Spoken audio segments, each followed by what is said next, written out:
Here next topic is differential equation of first order and first degree. First order and first degree. It is a form of f first order and first degree. Means अपने syllabus में ये first order and first degree के equations हैं. इसमें first जो मिलता है अपने को वेरिएबल सेपरेबल की बात करते हैं.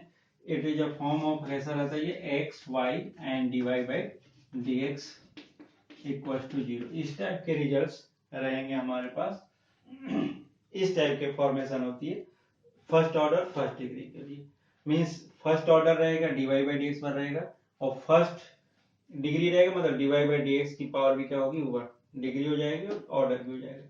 इसमें जो फर्स्ट पार्ट है इसका इसके 3 सेक्शंस हैं in class 12. First is this variable separable, second one is homogeneous and third one is linear differential equation. इसका फर्स्ट पार्ट अपन आज कर रहे हैं variable separable. Sorry separable variable means variable को सेपरेट करना. किस टाइप की बात कर रहे हैं अपन वो भी थोड़ा सा ध्यान से सुनने की कोशिश करो, समझ में आ जाता है. Suppose in the form of if differential equation in the form of suppose ये ऐसा हो f x D x equals to suppose g Y D y, ऐसा इस फॉर्म में. तो इस केस में जब अपन सॉल्व करते हैं इस टाइप के पार्ट में मीन्स हमें इस फॉर्मेशन में नहीं होता. अगर इस केस में अगर सपोज अपन डिफरेंशिएट करते हैं तो ये क्या हो जाएगा f x D x equals to integration of g Y D y. Means generally ये होता क्या होगा अगर अपन इसमें देख रहे हैं तो d y by d x equals to F x upon g x. कुछ इस टाइप का पैटर्न होता है जी वाई सॉरी ये ऐसा होता है. मीन्स y वाले पार्ट को y के साइड सेपरेट किया, x वाले पार्ट को x के साइड सेपरेट किया. वेरिएबल सेपरेबल बोल रहा ना. मीन्स वेरिएबल जो है x वाले एक टाइप के और y वाले नेक्स्ट टाइप से अपन ये कर सकते हैं. मतलब ये क्या हो जाएगा कि suppose capital f x equals to here capital g y और प्लस कांस्टेंट एक साइड कहीं पर भी ना अपन कांस्टेंट इसको प्लस कर देते हैं. It is a solution of this. It is a arbitrary constant के रूप में अपन सी यूज करते हैं, कहीं पर भी यूज कर सकते हैं चाहे इधर चाहे इधर. जनरली क्या होता है हमारा फंक्शन y के पार्ट में होता है तो अपन x के साथ भी कर लेते हैं, कभी y के साथ भी, जैसी भी कंडीशन रहती है. तो ये भी पार्ट हो सकता है. ये भी लिख सकते थे कि ये जो पार्ट हमने ऐसा लिखा था सपोज इसको एक अलग टाइप से अगर हम चेंज करते तो इस टाइप से भी लिख सकते थे G Y D Y integration of F x D X. तो इस केस में क्या होता हम ये लिखते हैं कि G Y equals to F X और प्लस सी. कांस्टेंट हम यहां पर भी यूज कर सकते थे. मींस ये जनरली इसलिए कि यूज करते हैं अपन इस टाइप से क्योंकि बोथ द केसेस में सही है. बट हमारा फंक्शन इन जनरल क्या लिखते हैं y equals to something in terms of x. तो ये वाले पार्ट में अपन यूज कर लेते हैं और ये भी कर सकते हैं. और ये क्या है ये आर्बिट्री कांस्टेंट है. आर्बिट्री कांस्टेंट है और ये it is a general solution in the both the cases में. आई फ्रॉम इस पर एक क्वेश्चन अगर ले रहे हैं तो उसको देखना कि किस टाइप के क्वेश्चंस बनते हैं वो मैं बता दे रहा हूँ. बड़ा इजी टाइप का क्वेश्चन ले लेता हूँ उससे समझ में आ जाएगा कि क्या होने वाला है. Suppose take a question. Suppose a question find the general solution of differential equation. The general solution again मैं बोल रहा हूँ general solution means directly equation मिलेगा containing constant जो भी c अगर आर्बिट्री constant यूज करेंगे उसकी बात हो रही. Here given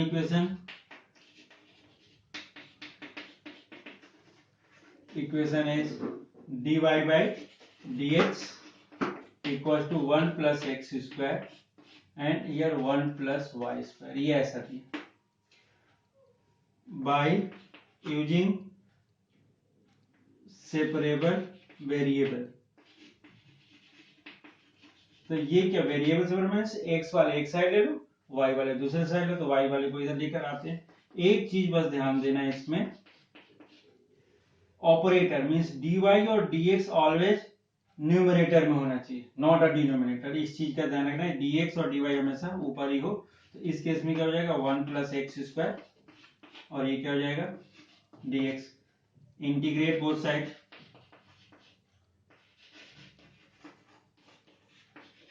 साइड, तो क्या मिलेगा इसमें,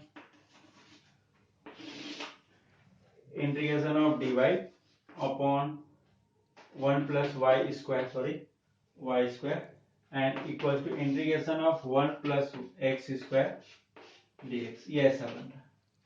मीन्स अब इस केस में क्या होगा कि tan इनवर्स y है, ये तो फार्मूला डायरेक्ट है, equals two year 1 means x plus x square means x cube by 3 plus c। It is a solution of given differential equation. It is a general solution of given differential equation. Means जहां कहीं पर variable separable की हो रही, means अपन को equation को देखकर variable separate कर सकते हैं। मीन्स एक्स वाले को एक साइड कर सकते हो, वाई वाले को एक साइड दूसरे साइड कर सकते हैं, देन इंटीग्रेट करो नॉर्मली और उसको सॉल्व कर दो। It is a variable separable. Find the particular solution of the differential equation x 1 plus y square dx minus y 1 plus x square dy equals to 0 when y equals to 1 then x equals to 0। ये अपने को condition दिया, इसीलिए बोल रहा है कि particular solution find करना, ये कंडीशन है इसलिए। अब यार गिवन इक्वेशन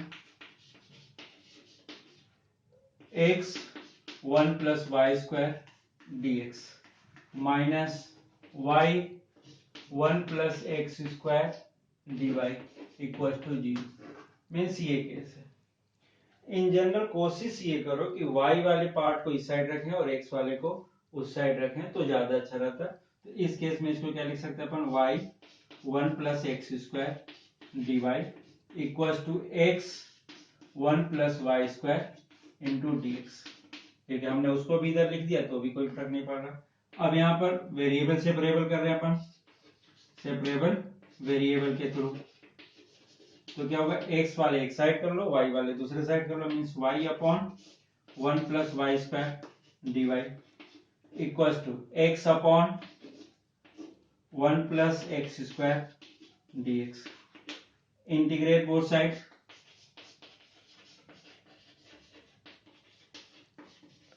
तो ये क्या होगा integration of y upon 1 plus Y square dy equals to integration of x upon 1 plus x square dx। अब इस केस में अगर देख रहे हैं कि 1 प्लस वाई स्क्वायर है, अगर 2 यहां मिल जाए तो डायरेक्टली लॉग हो जाता है, ये इसका डिफरेंशिएशन ये होगा। तो ये क्या कर रहे हैं अपन 1/2 बोथ साइड कर लेते हैं, तो 1/2 2/1 plus Y square dy equals to 1/2 2x 1 plus x square dx।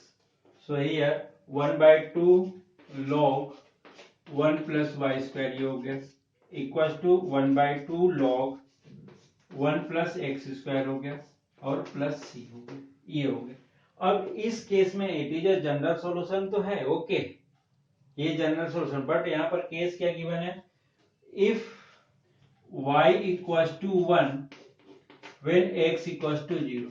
अब इसके थ्रू क्या करते हैं अपन, जनरली जो कांस्टेंट यूज करते हैं उसकी वैल्यू फाइंड करते हैं और उस वैल्यू को अपने यहाँ पुट कर लेते हैं। y इक्वल्स टू 1 यूज करते हैं, half log 1 plus 1 square means 2 equals to half log 1 plus 0 plus c। So this one equals to half log 2 equals to log 1 become 0, so it is equals to c। So last result is half log 1 plus y square equals to half log 1 plus x square plus half log 2।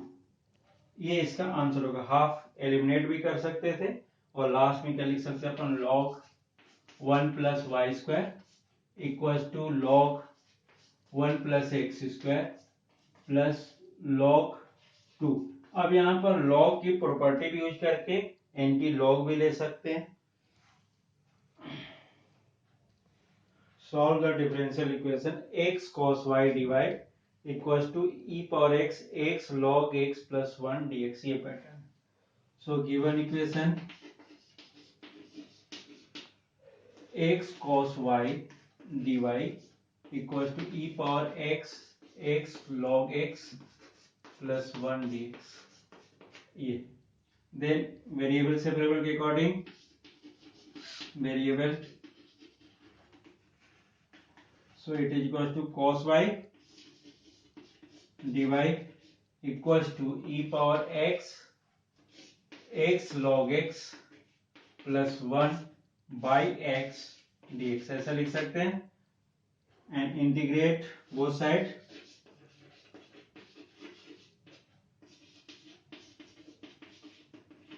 so it is equals to cos y dy equals to integration of e power x, here log x plus 1 by x dx, ये result. अब इसमें एक result था अगर याद हो तो, e power x F x and F dash x, ये फंक्शन है, ये उसका डिफरेंशिएशन है। तो आंसर क्या होता था, e power x F X plus C. तो डायरेक्टली हम इसका यूज कर सकते हैं। मान लो फार्मूला याद नहीं है, ओके कोई बात नहीं, अपन इसको सॉल्व भी कर लेते हैं। अब यहाँ पर रिजल्ट ले रहे हैं कि cos y का differentiation, sorry integration sin y equals to, अब यहाँ पर देख रहे हैं अपन integration of e power x log x dx plus e power x 1 by x dx, ये हो गया। अब यहाँ पर अपन दे रहे हैं इसको फर्स्ट ले लें, इसको सेकेंड फंक्शन ले लें, तो क्या होगा sin y equals to first function as it is log x integration of second e power x dx minus differentiation of first dy dx of log x, again याद करवा रहा हूं, integration of e power x dx और whole integration, और minor plus में ये जो दिया already e power x into 1 by x dx। अब यूज कर रहे हैं अपन यहाँ पर तो sin y, ये क्या यूज कर रहे हैं, यूजिंग बाई पार्ट यूज किया, तो ये पार्ट यूज कर रहे हैं, तो यहाँ पर क्या हो जाएगा e power x log x, एक पार्ट हो गया, माइनस यहाँ पर क्या बन रहा e पावर x सेम, और log x से क्या हो जाता है 1 by x dx plus integration of e power x 1 upon x dx, सो ये बोथ आर कैंसिल, तो ये पार्ट बना प्लस c। तो इस केस में क्या होगा sin y equals to e power x log x plus c, it is a general solution of given equation. Means यहाँ पर डिफरेंशियल इक्वेशन में जितना कुछ भी डिफरेंशिएशन है, इंटीग्रेशन है, उसके सभी रूल्स फॉलो होने लगते हैं, और एनी हाउ जो फंक्शन है उसको इंटीग्रेट करना होता है। तो इंटीग्रेट करने में जो भी प्रॉब्लम है, इंटीग्रेट करने में ही आता है, डिफरेंशियल तो हो जाता है बट इंटीग्रेट में पूरा इंटीग्रेशन का पोर्शन है इसमें, तो इस चीज का ध्यान रखना।